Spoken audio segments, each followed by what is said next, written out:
আমরা আসছি মসজিদে আব্দুল্লাহ ইবনে আব্বাস রাদিয়াল্লাহু আনহু তায়েফে।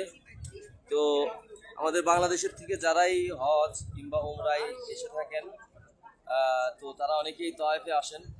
তো তায়েফে আসাটা, আপনি যদি স্মৃতি বিজড়িত স্থান পরিদর্শন করে নিজের ঈমানকে শানিত করতে চান, সেই উদ্দেশ্যে আসতে পারেন।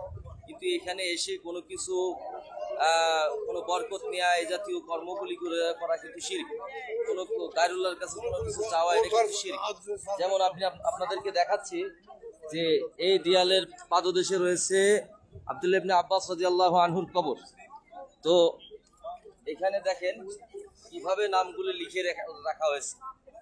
আল্লাহ তাআলা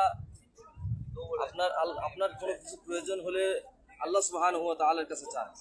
রাসূলুল্লাহ সাল্লাল্লাহু আলাইহি ওয়াসাল্লাম বলছেন, ওয়া ইযা ইসতাআনতা ফাসতাঈন বিল্লাহ ওয়া ইযা সাআলতা ফাসআলিল্লাহ। সাহায্য, সহযোগিতা, কোনো কিছু চাওয়ার দরকার হলে একমাত্র আল্লাহর কাছে চান। আচ্ছা, এই দেয়ালে মানুষের নাম লিখে আপনি কার কাছে কি চাচ্ছেন? আপনি একটা জিনিস বুঝেন, ইহুদিরা ওদের যে পবিত্র দেয়াল আছে ওইখানে চিঠি লিখে লিখে রেখে রাখে। তো আপনার ভিতর আর আমার ভিতর আর ইহুদিদের ভিতর পার্থক্য কি? আপনার প্রয়োজন আছে, ওয়াইদা সাআলাকা ইবাদি আন্নি ফাইন্নী কারিব উজিবু দাওয়াতাদ দাঈ ইযা দাআন ফালইস্তাজিবু লি ওয়া লিউমিনু বি লাআল্লাহুম ইয়ারশুদুন। যখন আপনার কোনো কিছু প্রয়োজন হয় আল্লাহর কাছে চান। আল্লাহ তাআলা বলেন, ওয়াইদা সাআলাকা ইবাদি আন্নি ফাইন্নী কারিব, যে আমার কাছে যদি কোনো বান্দা চায় তাহলে সে যেন জেনে রাখে আমি তার নিকটে। এইখানে দেয়ালে লিখে রাখার মানেটা কি? আপনি দেয়ালের কাছে কি চাচ্ছেন?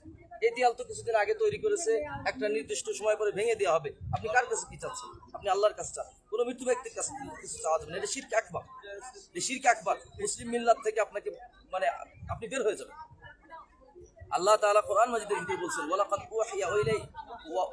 উহিয়া ইলাইকা ওয়া ইলাল লাযিনা মিন ক্বাবলিক লা ইন আশরাকতা লা ইয়াহবাতান্না আমালুক ওয়া লা তাকুনান্না মিনাল খাসিরিন। হে রাসূল, আপনার প্রতি যে ওহী নাযিল করা হয়েছে, পূর্ববর্তীদের উপরও এই ওহী নাযিল করা হয়েছিল। যদি শিরক করেন তাহলে পূর্বের সমস্ত ভালো কাজ বন্ধ হয়ে যাবে। যাই হোক, আজান দিচ্ছে, আমরা লাইভটা লম্বা করবো না। আমি একটা কথাই বোঝাতে চাচ্ছি, স্মৃতি বিজড়িত স্থানে যান, দেখেন, কিন্তু সেখান থেকে কোনো বরকত হাসিল করা, তাদের কাছে কোনো কিছু চাওয়ার দরকার নেই। আপনি চাবেন আল্লাহর কাছে। এই সমস্ত দেয়ালে লেখা কিন্তু সম্পূর্ণ শিরক, এগুলো করা যাবে না। আল্লাহ তাআলা আপনাকে আমাকে শিরক থেকে হেফাজত করুন। আমিন। আসসালামু আলাইকুম ওয়া রাহমাতুল্লাহ।